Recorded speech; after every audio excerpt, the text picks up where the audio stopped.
All right. This is the first official Community Builders News. Yes, we did steal this from Skool News, but we had the idea of just doing the same thing for ourselves. In today's episode, we're going to be talking about one of the key components that I believe is vital to building a successful community-based business. It's one of the assets that we get our clients to create, and you can do it in less than an hour. And this one asset is going to help you streamline every single piece of content that you ever create. You're creating your offers, your webinars, workshops, ads, everything flows from this one key asset. In today's episode of Community Builders News, we're going to go over and tell you exactly what that asset is and how you can use it in your business to monetize and grow your community. So first thing that we want to do is we want to kind of review both Skool and GoHighLevel updates, just to kind of give you guys what's on the radar on both of those different pieces of software. Talk about, what our thoughts are on both of the updates and everything like that. And then we'll get into some other things that we're doing inside of our communities to kind of give you ideas on like how you can grow your own communities. And then we'll talk about, what we came here to talk about today, which is that one key asset. So what's up, Jeff? How are you, man? I'm doing great, man. I'm excited. Like, I love the idea of just kind of sharing our thoughts on kind of like what's happening in the world of community. I know that we've got all in on this concept, so I'm stoked that we're doing this, man. Yeah, for sure. So let me bring up a few things while we do this. So a couple of updates with the Skool communities. Probably the biggest one is the $9 hobby communities, the option to start a community for $9. And I will share my screen here in a second. We can kind of go through, what the features are in here. And we'll talk about like, what's the difference in the actual, let me see here. Let me get this over here so I can show it. But we'll talk about, how these features kind of compare to the $99 thing, and also kind of just get our take on it.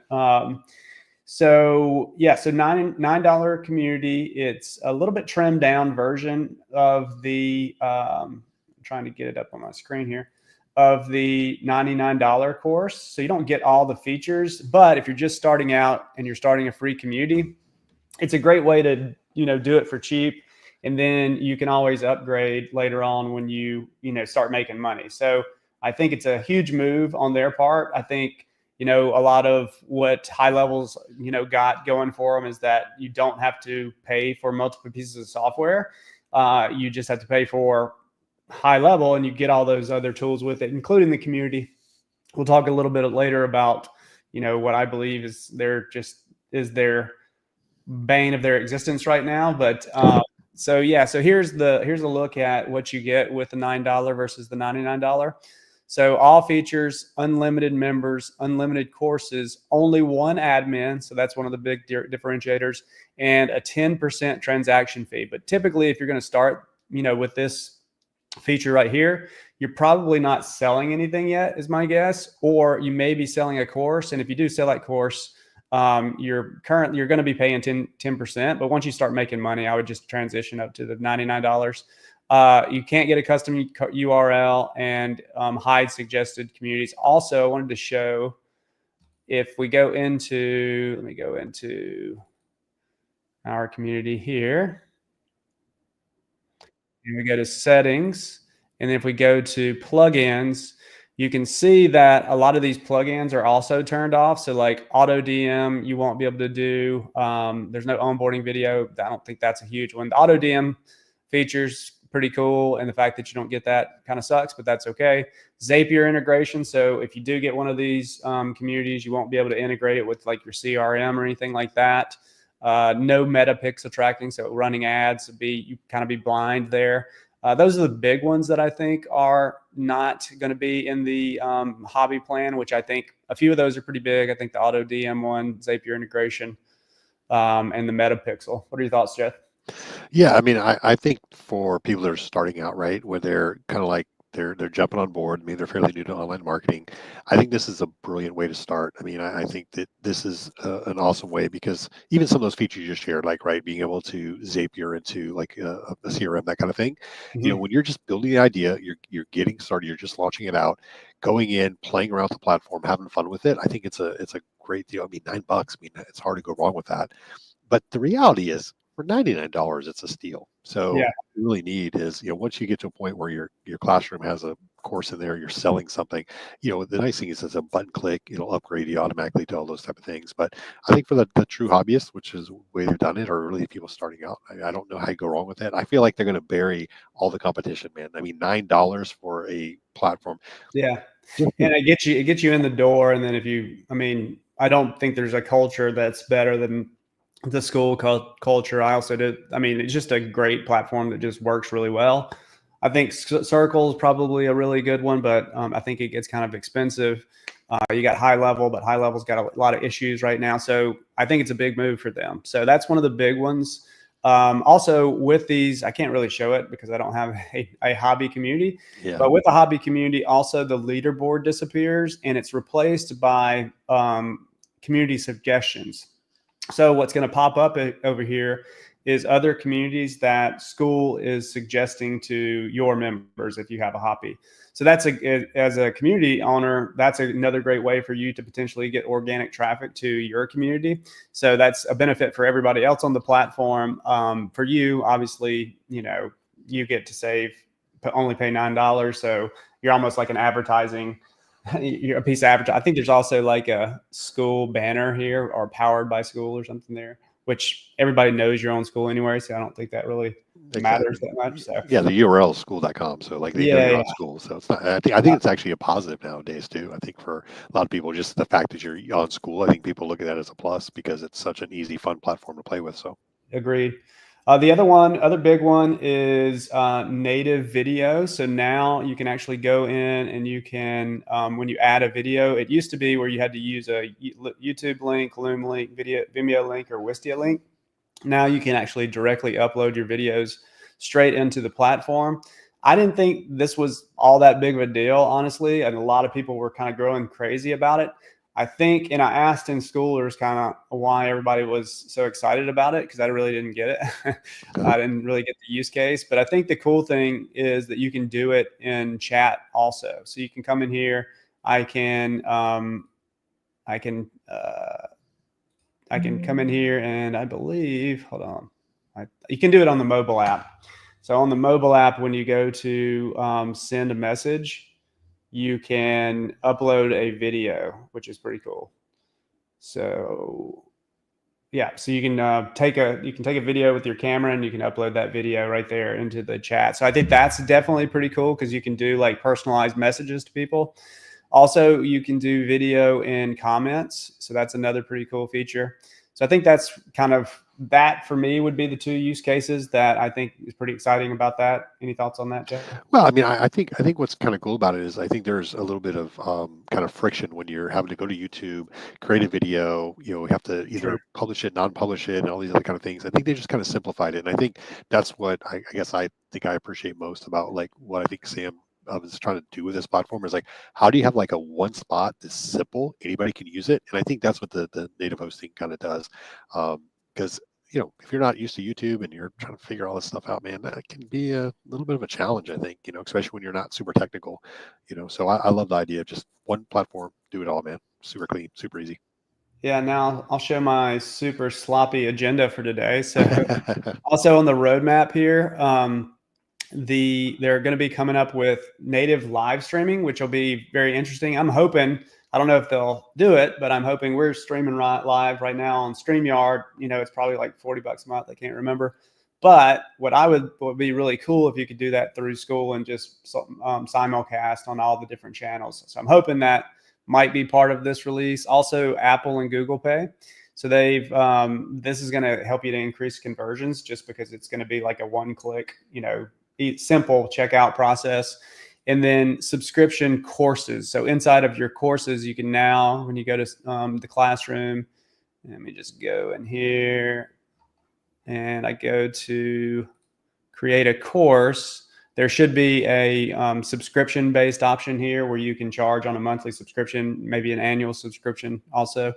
And so that's going to be pretty cool. I think a lot of people are excited about using like a freemium model where you have the free community and then inside you can sell different tiers of access based on subscriptions. So What are your thoughts on No, I that? mean, that's my favorite thing. They're kind of in coming. I think the native is cool as far as like being able to stream live. Everything's good, but I Mhm. love the idea of having a course because I think it simplifies. If you have like a membership, maybe a premium membership that comes with extra calls or whatever it might be, I like the idea of just being able to simplify the current way to pay, because as it is now, when somebody upgrades to maybe like for example, our accelerator, we have to go in, we got to change the price model, we got to do some different things. So if they could just go into the classroom, click a button, join, that's going to be an awesome feature just to simplify, which again comes back to why Skool is so amazing. It's a simple, clean, fun platform that everybody loves. So Yeah. I can't wait for that to come out, man. Yeah, as far as, so that's pretty much the big updates for Skool. As far as GoHighLevel updates, I checked the release radar, nothing, no community updates, nothing like that. And I really think the biggest issue with high level, and I hope I love high level, I love GoHighLevel. Don't think I don't. But right now, the biggest issue with GoHighLevel communities is that with the mobile app, the GoCollab app, when you try to log into a community, it's just a really bad user experience, right? And to me, until that gets fixed, that's going to kind of disparage people from logging into your community on the mobile app. And until that happens, then I just think that people aren't going to be super engaged in your community, right? Because I literally always use my phone to log into the Skool communities. So I think until they fix that, they're just going to be it's going to be tough for me to recommend a high level community. Well, not only that, but I mean, the thing is, and again, let's make sure we're very fair here. We love high level. We use it every day. I mean, we run a good portion of all of our marketing, with our calendars, everything on it. So no dig at high level. We love what they do. I think the reality though is that when you're talking about the user experience and that app situation, and the majority of people are on mobile now, there's something cool about being able to just jump on my iPad or jump on my iPhone and just log into Skool in the app, and literally I can listen or watch videos so easy. And I just don't have that experience with GoLab yet. So I'm assuming they're working on it, but I think until that gets done, I think they're gonna really have a challenge with competing with Skool when it comes to head to head. Because if you look at the two platforms, they look fairly similar. I mean, they've been very open about modeling it off of Skool. So I'm anxious to see what they do with that app experience, because Yeah, I mean, let's I'm face it, rooting for them. It would of help course. I us. mean, we're big fans. We use it every day. So again, nothing, no dig at high level. We just want to see him get better and a little bit Yeah. faster at getting better. Cool. So now I wanted to just give people some updates on what we're doing inside of our elite program right now. Let me see if I can open this. All right. So this week we launched our 8-week 10K community blueprint boot camp. And so basically we're taking people through our 10K community blueprint over an 8-week period. Today we started the launch portion of, I'm bringing up the graphic here. We started the launch portion of the boot camp. Let me share my screen here. And so this is kind of the 4-phase system. So we're going to launch over the next few weeks. This is basically where we're going to help people build out their offer, create, set up their free community funnel, create their webinar and launch with a webinar. And then that becomes the free course inside their community. Then we're going to show people how to create long form pieces of content from using AI and then repurpose that into short form to drive organic traffic. We're going to show some very, very simple ads that we're going to be setting up on, I think that's week 5, maybe. And then this is all trying to book people calls. And then once we actually get people in the system, we're going to show people how to run what we call conversion events to sell one to many. And so you can kind of scale your revenue from there. So that's kind of the model. This week we talked about, let me see what my agenda says here. This week we actually talked about the product roadmap. So this is what we're going to be talking about here in a little bit, but just a little teaser here. This document right here, this process here that I'm showing here, is the asset that we're going to be talking about here in a second. We'll just kind of dig in a little bit deeper to this, because this thing right here, this asset right here, is basically the source code to your business, is the way I look at it. So we'll dig into that in a second. One thing I wanted to share is we are also inside of our boot camp. One of the things we're doing is running a contest. So pretty cool. Everybody that joins the boot camp and participates, we're basically incentivizing people to engage and grow their business. That's what we're trying to do with this boot camp. So they get points for sharing their biggest wins, completing weekly tasks, completing phase milestones. And so the first prize winner is going to win $500. Second prize winner is $200. First prize winner, third prize winner is $100. I think I'm going to regret these. We're giving everybody that got 20 points gets a call with you. Everybody that makes 50 points gets a 60-minute call with me. So that's pretty awesome. So that's what we're doing inside of the boot camp. So just wanted to share that too. So not only are we teaching people how to grow a 10K community, we're also paying them to do it. So that's a pretty awesome. Yeah, I don't know what we were thinking. The idea of like, hey, it's your business. You should want to do this naturally. Like, we should not need to have to motivate you or give you any like you literally should wake up every day like, what can I do today to grow my business? And now we're actually giving them prizes and calls. And I'm happy to do it if they actually crazy. take action and stuff. So okay, so let's talk about the product roadmap. So the product roadmap is essentially, if you have a first product or service, pretty much every product or service is built around solving problems. Now, I'm sure people are going to argue with me on that, but pretty much everything, people buy products and services to solve problems, right?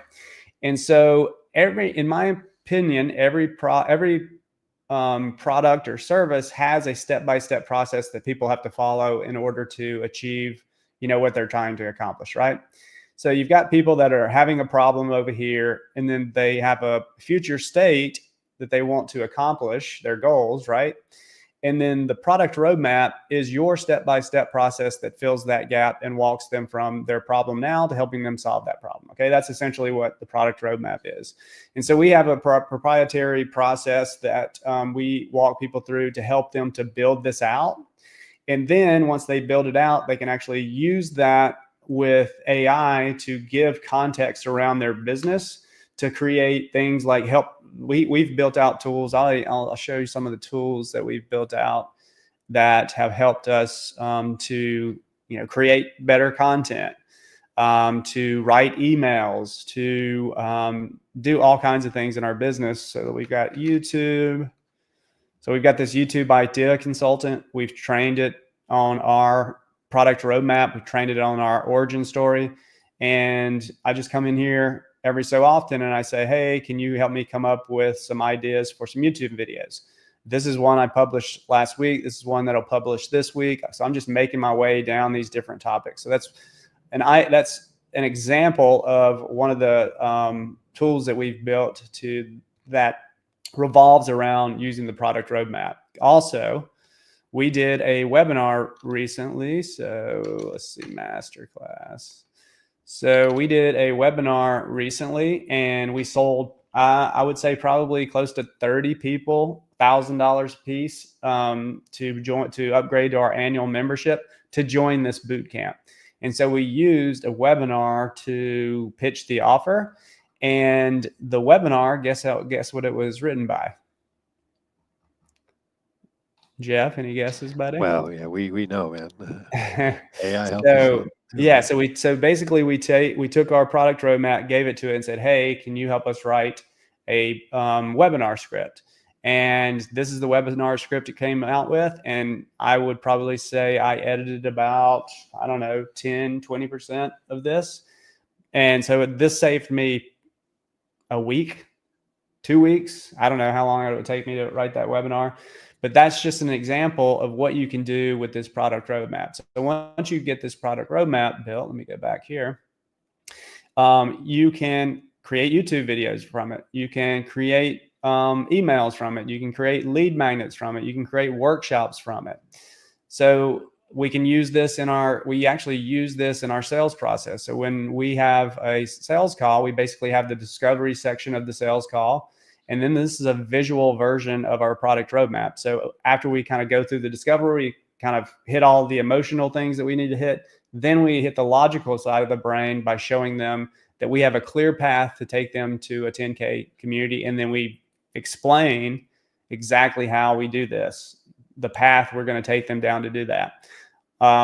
also, this was part of the webinar, is just showing them this product roadmap. So this asset becomes the key to streamlining every other thing that you do in your business, your marketing, your sales, everything.